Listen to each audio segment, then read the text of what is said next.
Hey Filmnuts, how's it going? Back with another video. Today I'm going to be reviewing Ready Player One. Uh, I don't really know anything to say on the book or anything. I haven't read it. I haven't picked it up. But after rewatching this movie at least 1,000 times, I'm gonna pick that up. I believe that it's a must read. Um, I want to say that the storyline takes in real life, it takes in Ohio, in this very dystopian type of apocalyptic type of world where they burn their natural resources. I'm sorry, can't talk today. They burn their natural resources and stuff like that. So you at the beginning of the movie you get to see this, like I said, this dystopian type of world that like trailer homes and trailer parks and like cars are stacked up on top of each other, and that's why they call it the stacks. And I found that very very interesting, so that's why I had to get that read it at the gate. It stars Ty. I can't pronounce. I'm not going to pronounce his name correctly. Ty Sheridan plays Wade in the real world, and then when he has his avatar, it's Parzival. Really, really cool names. You know what I mean? Parzival. Like what kind of name is that? But I found that very, very interesting. Ben Mendelsohn plays Sorrento as the big type of corporate head boss. Whatever he has. I they call him the Sixers in the movie. He's the big boss. That's in charge of everything. And he comes up to being the big bad villain, which is very very cool. Ben Mendelsohn is a very good actor. That it's very cool to see him in, and I wish that he would kind of like have this different range in the characters that he plays. But when he does play a villain, he plays it very very well, and that's why I believe that he is just such a unbelievable actor, unbelievable actor. You got T.J. Miller. They don't really show his face or anything. As his real life counterpart from the Oasis or anything like that. Which it wasn't a big downfall, but I kind of wish that they kind of would have showed his face. But other than that, this takes place in 2045. Like I said, a very dystopian type of world. They're at the ends meet. There's some people that are going into, and with today's society, that's going on right now, which it's very very very cut and dry. That some people just want to escape in video games, in mazes, puzzles and stuff like that. Building, up to building Legos. I found myself, really, really losing, getting away from reality to play video games, or to, to do a puzzle, or to, to build, a big rocket ship, when it comes to Legos or something like that. So I understand why they did that and everything. The book, like I said, I haven't picked up the book. I want to say that his name is Ernest Klein.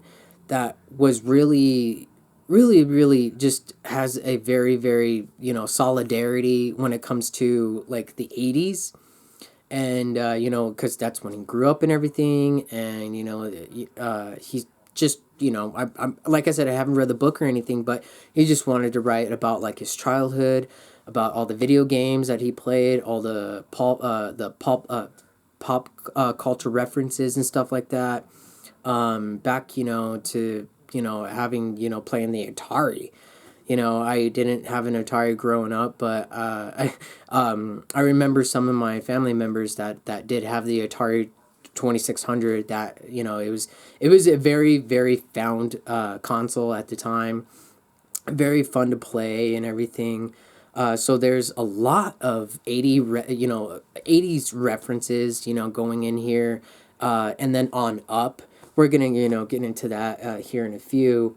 Um, the way that the movie introduces itself, like I said, it's a very eccentric type of world where people are just trying to escape, from reality, because reality is just, I don't know about you guys, but it's not really keen or up to par of what I want it to be. But there are some things, that can come good out of that, and I see why it was just heavily influenced by just playing video games.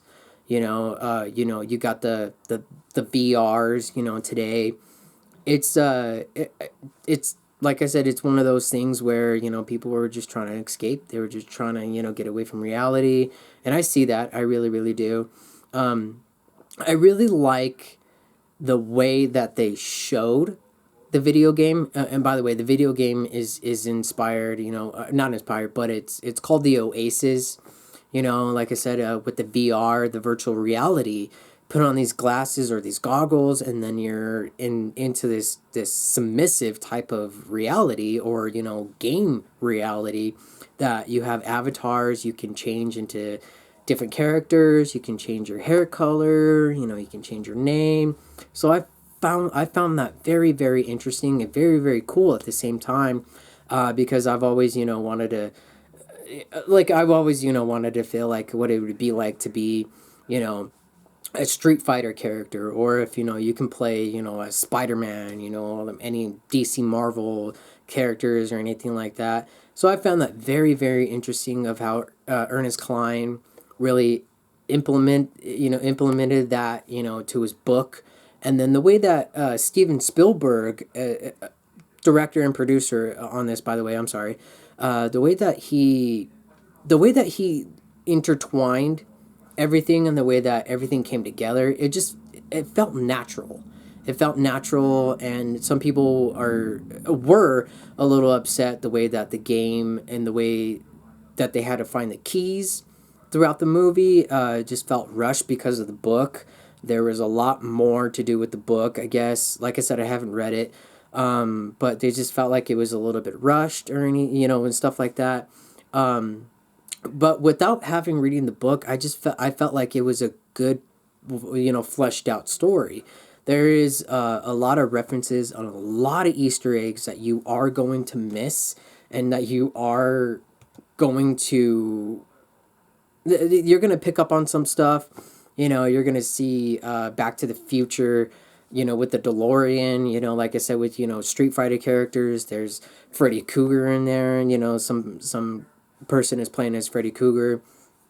There is a lot of references, a lot of Easter eggs. Like I said, you can miss them and you can see them at the same time. So it's just one of those things that, if you have a good eye, my hat's off to you. You know what I mean? There's a lot of stuff in there. um, the Oasis, I'm sorry, the Oasis is created by James Halliday. And James Halliday is one of those people, person that really doesn't have the social skills. They really didn't go into depth in the movie of, like, if he had, like, if he was just, like, frightened, or anything like that. But he was man, it was insane. Like, the way that he played that character, it just seemed like it was like, a person that, like I said, didn't have social skills. Even though that he was kind of like joking around, he didn't know if he was being funny or not. And I forgot the guy that plays James Halliday. Like I said, he was just phenomenal. He was phenomenal, very earnest. And the way that he was delivering his lines and everything, and the way that his body language, was coming into fruition of James Halliday, as a character.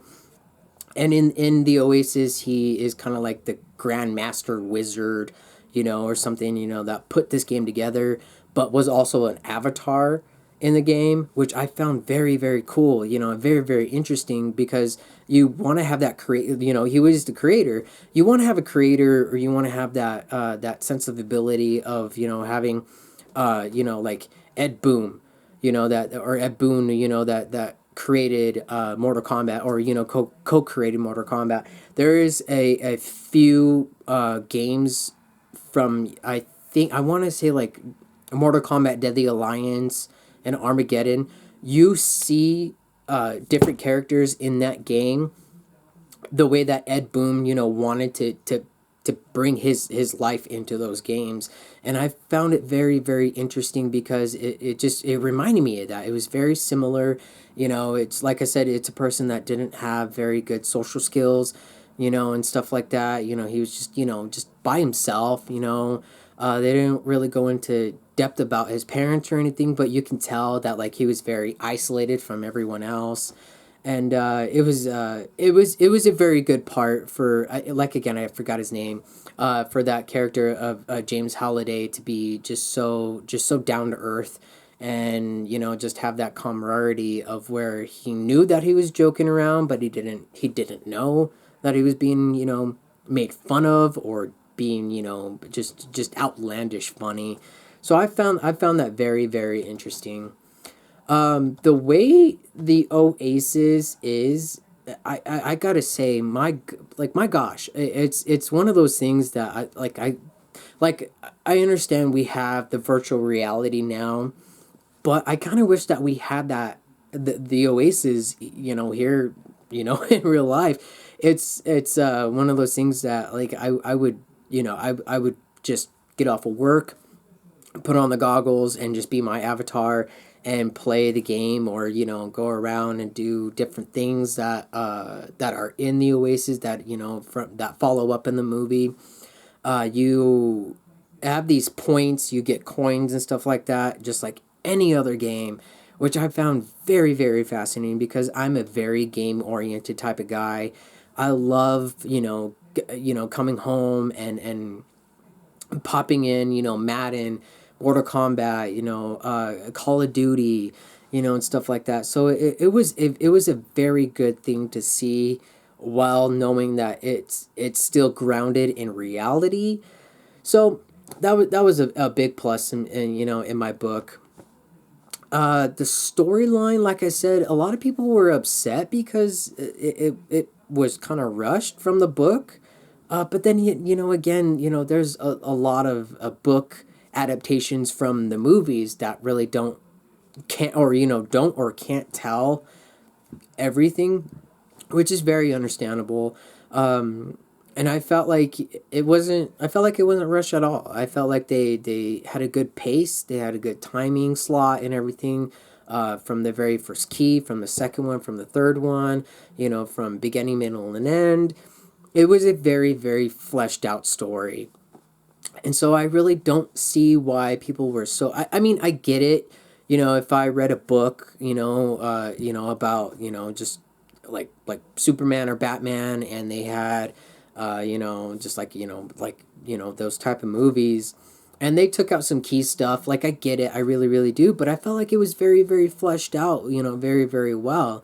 That it kept everybody, in the audience, very submissive into what they were trying to do, with the story. And I, got a brief description about the book. I guess there's a ton of references, callbacks, Easter eggs that they can't, put in a movie that's, 2 hours, 30 minutes, or, 2 hours and 15 minutes, something like that, however long this movie was. It wasn't a lot, it's a long movie, but it didn't feel like a long movie. And I feel like that's why people were just like, it was just rushed. They were rushing things, and it just went by so quick. I get it, but then, I don't.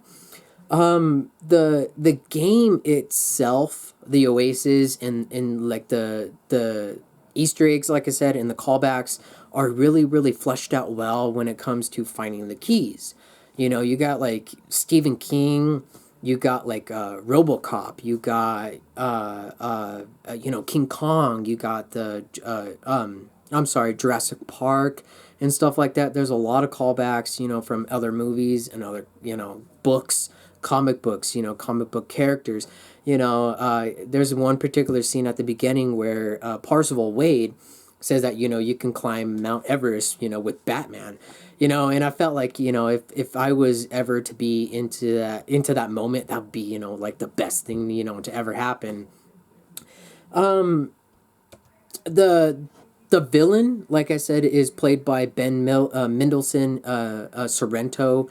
He was kind of like an intern, I believe, or kind of like on the staff of James Holiday of creating the Oasis. When before he died and stuff.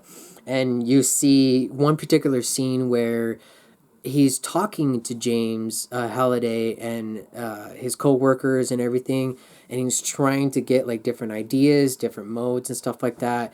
So he was just driven with that hunger of wanting to be on top, and I see it. I really really do, because that one scene that I'm talking about, James Holiday just kind of just like shuts him down. Shuts him down. Doesn't really take his ideas or take his word for what should be put into the game.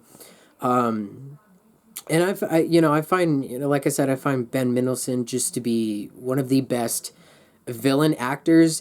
I wish he could have, get a little bit more range of finding a different spot in her, or a different role.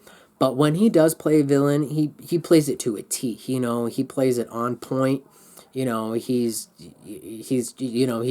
a very good villain actor, and I'm not saying that that's all he does. There's been plenty of roles and plenty of movies that he's played. The straight guy, the family guy, or stuff like that. But when he gets into that mode of being the villain, oh my gosh, he doesn't hold back, and that's why I find him very very interesting for a villain like that to be so much driven by hunger that he wants to win this game so bad, but he doesn't realize why he wants to win it. I mean, they kind of briefly descript and briefly tell why he wants to, or why he wants this, the creative power. But to me, it doesn't come it doesn't come into play until like maybe about like 30 minutes, at the end of the movie. And that's kind of like the biggest thing of the downfall that I have with him and with his character, because it felt like they could have fleshed it out a little bit further. But like I said, they were on a time crunch and everything like that, so that's very understandable. The mission for him, like I said, he wanted to be on top. He wanted to, take over this company. He wanted to take over the Oasis. James, Holiday put out, a couple keys. You win the game, and then you take over the company and the game, itself. So I see why he was, so driven by the hunger, because of that. And, he was just, he was just a control freak. There are, my goodness, like I said at the beginning, there are a lot of Easter eggs, a lot of callbacks, a lot of references, pop culture references, leading into like Willy Wonka, Back to the Future, and stuff like that. And you kind of get that because of Steven Spielberg. You see the Wade Parzival, in one of the racing games, he has the DeLorean, which I found, very, very cool and very interesting because it wasn't, they didn't downplay it, but they didn't upscale it. You know what I mean? Like it was just right in the gray area, to the point where everything made sense. Wade himself, as Parzival, he was really into the culture, and stuff like that, from the 80s, 90s, on up and everything. So it was really cool that Steven Spielberg really brought that like I said, that camaraderie, that Ernest Cline. I'm pretty sure he had a lot of stuff in that book. But it was really cool to see Spielberg to pick pages, from the book and everything, and from what he has done. Like I said, Back to the Future. There's a scene when they and I forgot her name. Oh my gosh, the girl that he's interested in. They go into like this dance thing, and you hear and see a lot of like Willy Wonka type of stuff, and it's really cool. For like I said, Steven Spielberg to put that in there, to put some stuff that he was interested in, and to see him like I said, pick pages from the book and really implement that into making a good story. Um, yes, this movie, it's a full price. It's a full price movie for me. Like I said, I haven't read the book or anything. I'm going to pick that up so I can figure out what they put in, what they took out, and stuff like that. But it's a very, very high full price. It's one of those movies where if you're gonna go back, if you want to go back to the future, obviously, there it's all there. I can't say too much about it because like I said, I haven't read the book or anything. But it was a very, very good fleshed out story, a very good fleshed out movie. So like I said, it's a very high full price. So if you guys have any other movies that you wanted me to review, leave a comment in the comment section. Please leave a like. Follow me on Twitter at vinvin112613. There's going to be a lot more videos, a lot more comic book videos and stuff like that. So if you guys have anything, any questions, or anything like that, leave a comment in the comment section. And hope you guys have a good day.